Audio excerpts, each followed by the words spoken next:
Gloire au Seigneur. Nous allons lire la parole de Dieu dans le livre de Genèse chapitre 2.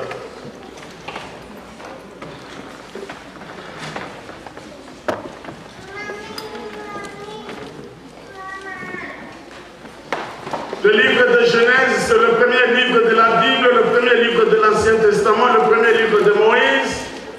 Genèse chapitre 2. Avant de vous donner le verset, j'ai une question pour vous. Entre papa et maman, qui est le plus important dans ta vie?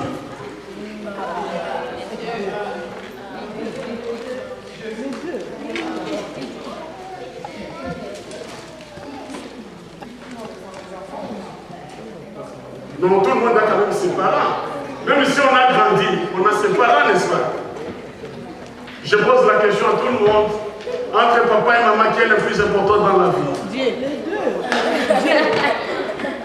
Ok, nous lisons dans le livre de Genèse chapitre 2. Nous commençons par le verset 15. Nous irons jusqu'au 23e. Les mamans. Ce sont les filles et ce sont les hommes.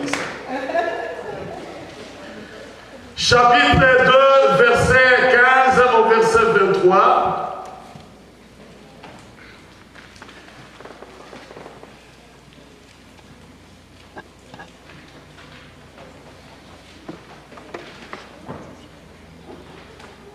Je vais lire au nom de Jésus. Je lis à partir du 15e jusqu'au verset 23. La Bible dit ceci.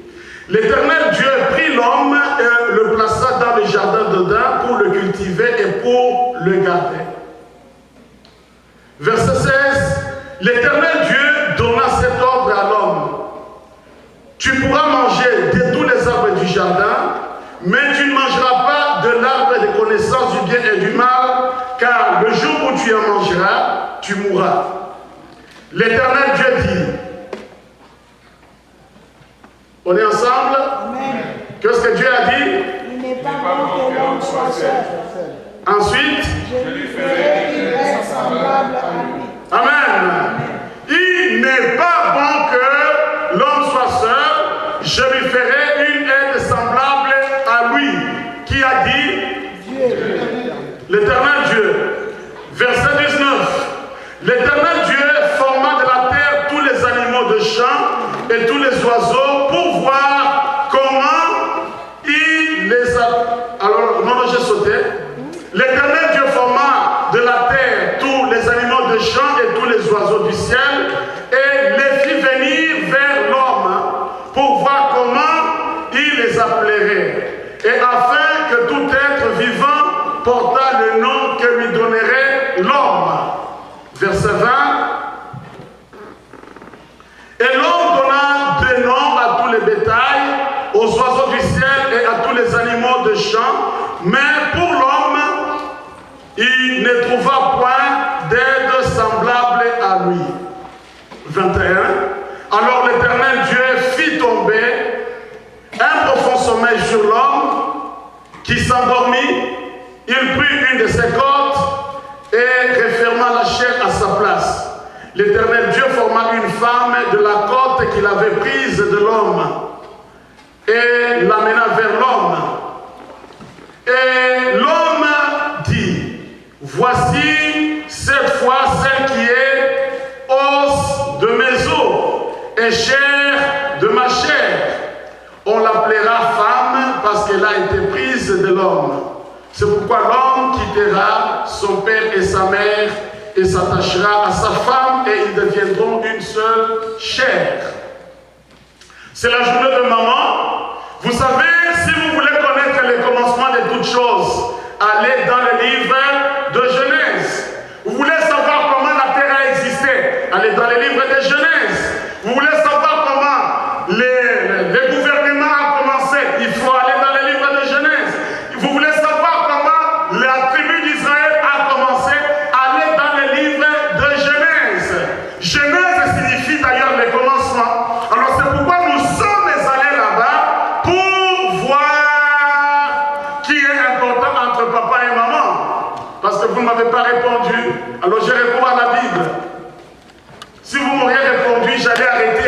parce que j'aurais eu la réponse.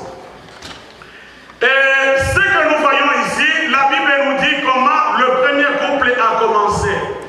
Et lorsque nous lisons dans ce passage, nous comprenons que le mariage, c'était la vision de Dieu.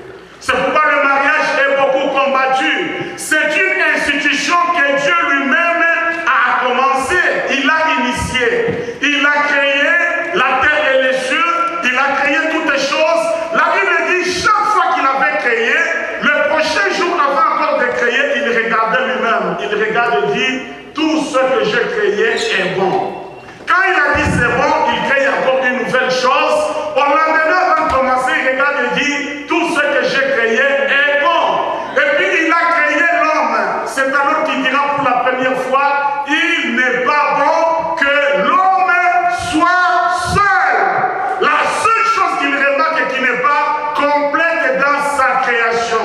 La première fois que ça sort de sa bouche, il n'est pas bon quand il voit l'homme seul. Donc vous comprenez que le mariage, c'est un projet de Dieu. C'est pourquoi quand il y a un problème dans le mariage, cherchez la face de Dieu. Parce que c'est lui qui a fabriqué. C'est comme on a toujours dit, tu as acheté un appareil. La référence, c'est le manuel que c'est lui qui a fabriqué. Alors quand il y a un problème dans le mariage, recourez au manuel de celui qui a fabriqué. Parce qu'il t'a dit comment il faut gérer le mariage. Le mariage, c'est un projet de Dieu. Amen. Il voit qu'il n'est pas bon que l'homme soit seul. Alors, il a dit, je vais lui créer une aide qui est comment? Semblable. C'est-à-dire, il y a égalité entre les deux. Il y a égalité. C'est pourquoi, à la réponse de savoir entre maman et papa qui est le plus important, vous avez bien répondu, tous deux sont importants. Parce que le visionnaire, c'est lui qui a pris l'initiative de créer la femme et l'homme. Il a dit, il crée une aide semblable. Donc il y a égalité. Néanmoins, il y a toujours dans une équipe, il y a un capitaine d'équipe. Vous voyez une équipe de football, il y a combien de soccer? Il y a combien de gens sur le terrain? 11 pour une équipe. Et tous sont nécessaires. Il faut celui qui est à la défense, il y a celui-là qui est au milieu, il y a celui-là qui est à l'attaque, mais il y a aussi les goalkeepers. Tous ils sont nécessaires pour que l'équipe gagne. Mais malgré cette nécessité, il y a un capitaine sur le terrain. Ce n'est pas pour dire qu'il est plus important que les autres, mais on lui a juste donné l'autorité de gérer les autres. C'est comme ça aussi dans le mariage, il n'y a pas à dire qui est plus important. Non, non, il y a égalité, mais il y a quand même un capitaine de la maison. C'est ce que dit la Bible. C'est le papa qui est le père de la maison.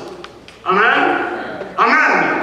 Mais nous sommes dans une culture qui essaie un peu de tout bouleverser parce qu'on essaie de faire tout, pas selon celui qui a fabriqué, mais selon eux. Et par conséquent, on ne compte plus les divorces aujourd'hui. Parce qu'ils ont laissé le livre de celui qui a fabriqué le mariage. D'ailleurs, j'étais en train de parler avec un couple hier. On avait même parlé des enfants. Aujourd'hui, on s'est plaint, les enfants sont devenus des bandits, ils sont devenus de ceci, parce qu'on a abandonné les livres de celui qui donne les enfants. Qu'est-ce qui se passe? On dit aux parents, non, tu ne touches pas à l'enfant. On dit à l'enfant, si les parents te touchent, appelle 911. Il va à l'école, on dit à l'école, l'enfant, on ne peut pas te toucher. L'enfant lui dit, non, on ne peut pas mener la Bible à l'école, parce qu'il n'y a pas... Finalement, l'enfant sera éduqué par qui? Par le gouvernement. Et par conséquent, on a les enfants qui sont délaissés. On est en train d'observer les crimes, on est en train d'observer les choses qui ne marchent pas, parce que les enfants n'ont plus d'éducation. Les parents ne peuvent pas éduquer, les enseignants ne peuvent pas éduquer, et puis finalement, qui va éduquer l'enfant? Et finalement, tout enfant qu'on a pris de la famille pour les laisser dans le shelter, jamais ils ne deviennent mieux qu'ils étaient à la maison. Jamais. Quand il est dans le shelter, demain, si c'est une fille, c'est la grossesse. Si c'est un garçon, demain, c'est le chanvre à cause des amis qui sont là.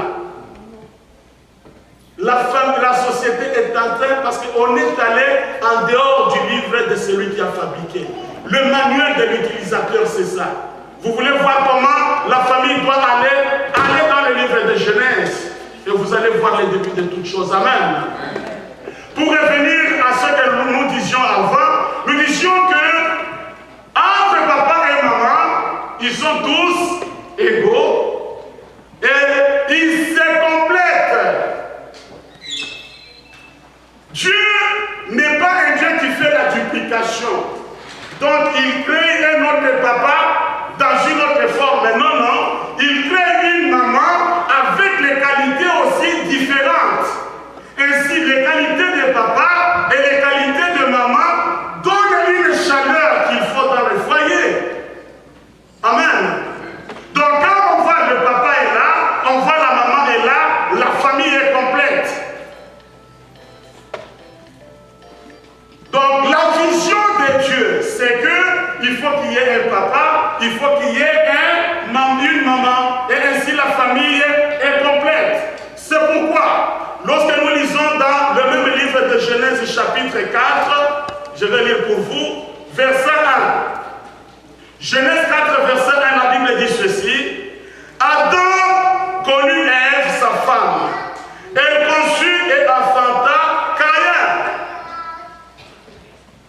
Elle dit, je formai un homme avec l'aide de l'Éternel. Adam connut Ève, sa femme. Mais Adam avait vécu longtemps avant que Dieu créa la femme. Est-ce qu'il avait eu d'enfant? Non. Vous lisez la Bible ou non? Avant que Dieu créa la femme, la Bible dit Dieu a créé les animaux, tout ça. Il les a amenés à l'homme de donner le nom. Là, Adam était seul. Il avait fait longtemps seul. Il n'avait pas eu d'enfant. Quand on a créé Ève, Adam maintenant est en train d'exister avec sa femme. C'est alors qu'ils auront un enfant. C'est pour vous dire ceci que il y a égalité entre les deux et les deux se complètent. Adam, quand il a été créé, il n'a pas été créé un enfant qui a grandi. Il était déjà adulte, capable d'avoir les enfants. Mais parce qu'il ne pouvait pas, il n'avait pas de femme, il ne pouvait pas avoir les enfants. Donc dans le plan de Dieu, l'homme et la femme se complètent. Ensemble, ils peuvent avoir des enfants. Ensemble, ils peuvent dominer sur la nature. Ensemble, ils peuvent faire les choses. Ensemble, ils peuvent évoluer. Dans le plan de Dieu, la maman et le papa sont très importants dans la vie de quelqu'un. Amen. Amen. Et maintenant, tout ce que nous faisons dans une journée comme celle-ci, c'est maintenant de célébrer ce que la maman apporte dans notre vie. Parce que je vous ai dit que papa et maman, ils sont différents, mais ensemble, ils font la chaleur qu'il faut, n'est-ce pas? Mais alors, il y a des qualités que Dieu a placées en maman, il y a aussi des qualités que Dieu a placées en papa. Papa peut dire, comme David le disait, je suis un être merveilleusement créé. Maman aussi va dire, je suis un être merveilleusement créé par Dieu. Et lorsqu'ils viennent ensemble, merveilleux, ça donne le meilleur résultat. Amen. Alors dans une journée comme celle-ci, nous sommes en train de célébrer l'apport de la maman, l'apport de la mère dans notre vie. Qu'est-ce que la mère donne pour nous? Qu'est-ce que la mère donne dans notre vie? C'est ça la célébration que nous avons aujourd'hui. Amen. Et un temps après, on va aussi célébrer ce que le papa aussi apporte, de façon que le tout apporte la joie. On ne peut pas terminer toutes les qualités de la maman. La maman est très importante, la maman est très utile, la maman nous fait du bien.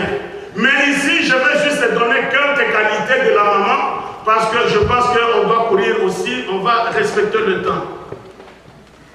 Amen. Voilà. La première qualité que vous trouvez chez maman, la maman a un amour de patience. Peut-être que papa n'a pas.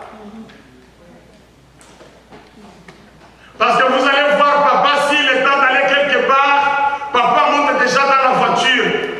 Hey, you guys, vous êtes en train de me faire le retard. Venez vite, on part.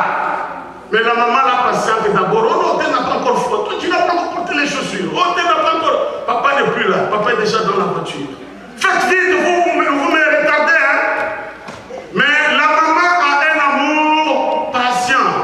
Alors, cet amour de maman et cette pression de papa, ça fait que la famille arrive à temps. Si papa ne faisait pas pression, vous allez arriver à 18h30 au lieu de 16h. Alors, vous trouvez que dans les calculs de Dieu, Dieu a placé dans la maman ce qu'on appelle l'amour profond, l'amour original, l'amour qui est patient. Et Dieu l'a créé comme ça. C'est pourquoi nos mamans en ce jour, nous voulons vous honorer pour cet amour. Si aujourd'hui nous sommes devenus grands, c'est parce que vous avez été patients avec nous. On a fait les choses, on a fait les caprices, et les mamans, toi je vais te taper, mais elle ne tape pas. Mais tourne chez papa, fais un caprice, tu n'écoutes pas. Et à ce moment-là, c'est maman qui est viens, tu veux tuer mon enfant. Amen. Alors cet amour-là de la maman, ça fait à ce que nous soyons ce que nous sommes. La maman a cet amour-là qui va jusqu'au sacrifice. Vous savez ça? Vous voyez dans le livre d'Exode chapitre 2, lorsque vous commencez par le verset 2 jusqu'au verset 3, la Bible nous raconte l'histoire de Moïse. Quand il est né, il est bébé. À ce moment-là, il y a déjà l'édit du roi qui dit que tous les enfants qui sont nés des Juifs, s'ils sont des garçons, il faut les éliminer. Mais la maman de Moïse a pris le risque pour son enfant. Parce que si le roi découvrait qu'une femme esclave a gardé l'enfant, elle a violé l'édit du roi, cette femme-là n'allait pas vivre. Mais la maman de Moïse a accepté ça. Ça, c'est l'amour d'une maman. Et là, on ne cite même pas papa. Où était papa, on ne sait pas.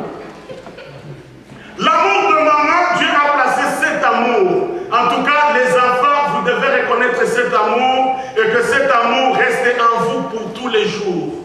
Parce que si vous êtes ce que vous êtes, la maman a joué un grand rôle. Amen. Cet amour-là que vous sentez dans votre cœur, vous vous sentez aimé, ça pris l'amour d'une mère.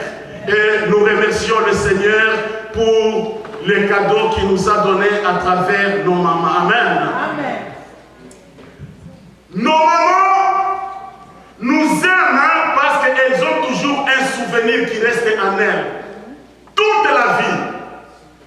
Même à ton âge là, si tu vas chez ta maman, elle connaît quand tu étais, même pas quand tu étais bébé, mais quand tu étais dans la grossesse. Vous allez écouter les mamans, qu'est-ce qu'elles disent? On va lui dire non, la situation telle est arrivée, elle dit, à cette période-là, j'avais encore la grossesse de telle. Et à ce moment-là, elle était un grand-papa déjà, ou une grande-maman. Elle n'oublie pas. Papa ne peut pas se référer à la grossesse. Elle dit, mais l'oncle de papa là ne passe pas il y a longtemps. Papa va dire, bon, ça fait longtemps. Hein? Et puis maman va dire, non, la dernière fois que je l'avais vu, j'avais la grossesse de telle. Wow. Elle connaît. Amen. La maman n'oublie jamais son enfant. C'est pourquoi la Bible dit dans le livre d'Ésaïe, la Bible dit ceci, est-ce qu'une femme peut-elle oublier un enfant qu'elle a porté 9 mois dans son sein? La Bible dit non. Amen. Amen. Encore la Bible nous parle, lorsqu'on parle de la vie de Jésus, dans le livre de Luc chapitre 2, verset 15, verset 51, la Bible dit que Marie, dans toute sa vie, elle n'avait jamais oublié tout ce qui s'est passé dans la vie de Jésus. À partir du jour où elle a vu l'ange Gabriel apparaître et lui dire « Je te salue Marie, pleine de grâce » et tout ça, et elle dit à cet ange-là, oh, ça c'est quelle sorte de salutation? Tu salues une femme, tu commences à lui dire tu as la grâce, tu commences, ça c'est quelle sorte de salutation? L'ange lui explique, il dit non, non, non, non, si je te dis ça, ce n'est pas pour rien. Parce qu'il y a beaucoup de femmes qui attendaient mettre au monde un Messie, mais toi tu as été choisi parmi toutes ces femmes-là. Elle a dit ce qu'elle disait, non, ange, moi je ne peux pas mettre au monde, je ne connais point d'homme. Là je lui dis, non, non, non, non, le Saint-Esprit de Dieu va te couvrir, tu vas concevoir et tu mettras au monde un enfant, tu lui donneras le nom de Jésus. Depuis ce jour-là, jusqu'au jour où Jésus mourait à la croix, Marie connaissait toutes choses. Elle n'avait jamais oublié. Elle se rappelait, et Joseph, on ne sait même pas. Amen. La de ses enfants. Comme tu es là, maman ne t'oublie jamais et la maman ne t'oubliera jamais. Ça, c'est le cadeau que Dieu nous donne à travers nos mamans. Le papa peut oublier, mais la maman ne peut pas oublier. Il y a toujours une histoire qu'on raconte. On dit une maman dans le village d'Afrique. Pour ceux-là qui n'ont jamais été en Afrique, dans les villages, pas dans des grands centres, dans des villages, parfois pour aller chercher de l'eau, on va à la rivière, là où il y a de l'eau, on va puiser de l'eau, on amène de l'eau dans la maison. Mais alors on raconte un jour, une maman avait laissé son bébé, elle est allée puiser de l'eau. Quand elle est rentrée, elle a trouvé que la maison du village a pris feu. Maintenant la maman dit, hey, mon enfant, les gens disent, non, n'entrez pas, le feu déjà très fort. Elle dit, non. Elle est entrée dans le feu, elle a pris l'enfant, elle sortait et l'enfant et elle était brûlée. Mais surtout elle, parce qu'elle a couvert l'enfant. Amen. Ça c'est le sacrifice d'une maman. Une maman peut aller jusqu'au sacrifice et de donner sa vie pour son enfant. Parce qu'elle n'a jamais oublié cette relation qui a existé entre l'enfant et la maman. Depuis le jour où elle a conçu, depuis le jour où on lui a dit, tu es grosse, elle a commencé déjà à remarquer. Elle va te dire, hey, cet enfant, quand j'étais grosse de cet enfant, cette grossesse avait des complications. Quand j'étais grosse de cet enfant, maman m'avait dit ceci. Quand j'étais grosse de cet enfant, ma tante est venue du village pour nous saluer. Et elle se réfère, papa peut se référer aux années. La tante est venue en 83. Maman va dire, la tante est venue quand j'avais la grossesse de ce garçon. Vous avez déjà remarqué ça? Le papa se réfère aux années. C'est en 83 qu'elle est venue. Mais maman va te dire, non, elle est venue quand j'avais la grossesse de votre grande soeur. Amen. Donc la maman, c'est une personne qui ne va jamais oublier l'évolution de ta vie. Les mamans connaissent même celui qui t'a tapé quand tu étais enfant. Elle peut ne pas te le dire, mais elle sait. Non, celui-ci n'aime pas les enfants. Parce qu'il a tapé l'autre enfant quand il était bébé. Papa a déjà oublié des choses comme ça. Il s'est dit, mais ça vient d'où? Oh non. Lui, c'est toujours comme ça. Il avait tapé encore l'autre quand il avait une année. Est-ce qu'un enfant d'une année pouvait gigner? La maman n'a jamais oublié. La Bible dit, Marie a gardé tout jusqu'au jour où Jésus était sacrifié à la croix. La maman aussi a une sensibilité. La maman était très sensible, elle est compatissante, et elle est capable d'accepter même l'humiliation pour ses enfants. Ça, c'est une mère. La Bible me raconte qu'il y avait une femme qui n'était pas juive. Mais Jésus était juif. Cette maman avait le problème de son enfant qui était malade. Elle, c'était une femme cananéenne. Elle va demander à Jésus de guérir son enfant. Jésus lui dira, non. Comme je suis là, ma mission c'est d'abord pour les enfants d'Israël. Elle a dit, oui Seigneur, je comprends, mais mon enfant.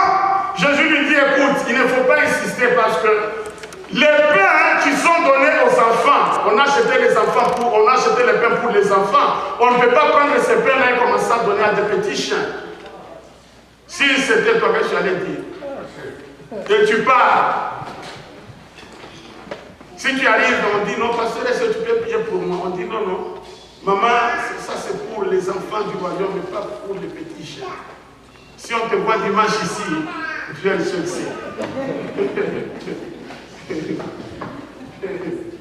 Et puis, quand tu sors d'ici, la deuxième chose, le téléphone.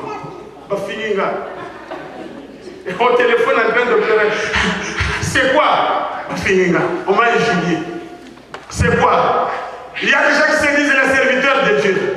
Il a dit que moi je suis un chien. Hey! Qui t'a dit comme ça? Il s'appelle comment?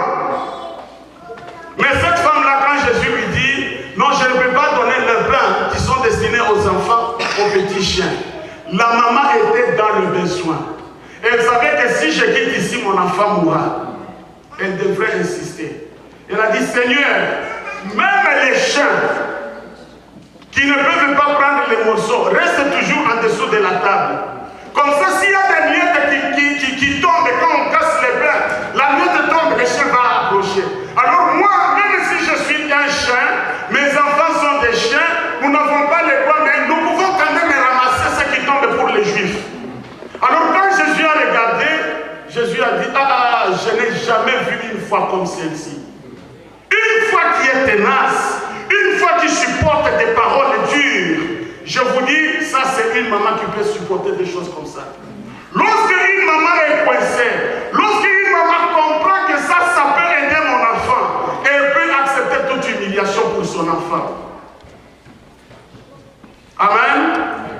Nos mamans, nous voulons vous remercier pour votre amour, pour votre sens de sacrifice. Mais il y a quelque chose que je voudrais demander aux mamans en conclusion. En conclusion, nous voulons dire quelque chose aux mamans. Depuis le début, les mamans ont été le dépositaire, les gens qui transmettent la culture et même l'évangile. C'est le rôle de maman. Est-ce que maman, vous faites encore ce rôle aujourd'hui? Il y a beaucoup de mamans qui ont laissé l'éducation à l'école. Dès que l'enfant commence à aller à l'école, ce n'est plus le problème de maman. Maman, sachez que l'éducation, c'est d'abord votre premier rôle. Je sais que vous êtes occupés, vous allez au travail, vous allez aux études, mais n'abandonnez pas votre rôle parce que personne d'autre ne le fera. Maman, combien de fois tu prends ton enfant, vous priez ensemble par semaine, combien de fois tu fais ça? Combien de fois tu as acheté une Bible à ton enfant et que tu es en train de lui expliquer les passages de la Bible? Combien de fois? Il faut savoir que les histoires de la Bible sont des histoires très intéressantes. Quand on les entend pour la première fois, ce sont des très bonnes histoires. Mais vous pouvez profiter de cela pour donner la notion à ces enfants-là. Amen. Mais nos mamans ont semblé oublier, elles sont très busy. Venues du travail, fatiguées, préparées, on a mangé, on est au lit. Pas de prière avec les enfants, pas d'enseignement avec les enfants. Écoutez, les écoles d'aujourd'hui, même la Bible n'entre pas dans l'école. Mais qui va s'occuper de la vie spirituelle de tes enfants? Qui va dire à tes enfants qu'il y a un certain Dieu qui t'a aimé et qui a donné Jésus pour toi? Qui va lui dire ça? On a fait les statistiques, on a remarqué qu'il y a beaucoup d'enfants qui ne connaissent même pas Jésus. Pas qu'ils ont refusé Jésus, mais ils ne connaissent même pas qu'il existe Jésus. Ça, c'est le problème des parents. Il faut comprendre une chose. Les enfants, c'est nous qui les gardons à la maison. Mais le matin, nous les amenons à l'école. À l'école, il y a les enfants qui ne connaissent pas Dieu. À l'école, il y a les enseignants qui ne connaissent pas Dieu. Qu'est-ce que vous pensez, à quoi vous pensez vous avez exposé cet enfant?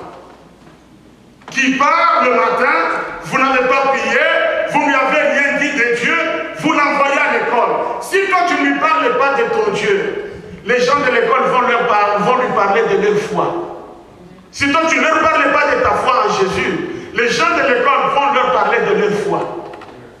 Ils vont leur parler de la foi où il faut, si tu veux, tu peux être homosexuel. Ils vont leur dire ça. Mais il n'y a que ta connaissance que toi tu donnes qui va faire la balance avec ce que l'enfant va étudier à l'école. Ton enfant, jamais tu pries avec lui, jamais tu lui parles de la parole de Dieu. Le matin, c'est comme quelqu'un qui a ouvert juste les poulets du village. Oh, allez manger. Non, non, c'est ton enfant. La Bible dit ceci. Chaque enfant, c'est un don de Dieu. Vous comprenez ce que la Bible dit? C'est un don de Dieu. C'est-à-dire, celui qui t'a donné, il va te demander les comptes. Celui qui t'a donné les enfants, il va te demander les comptes.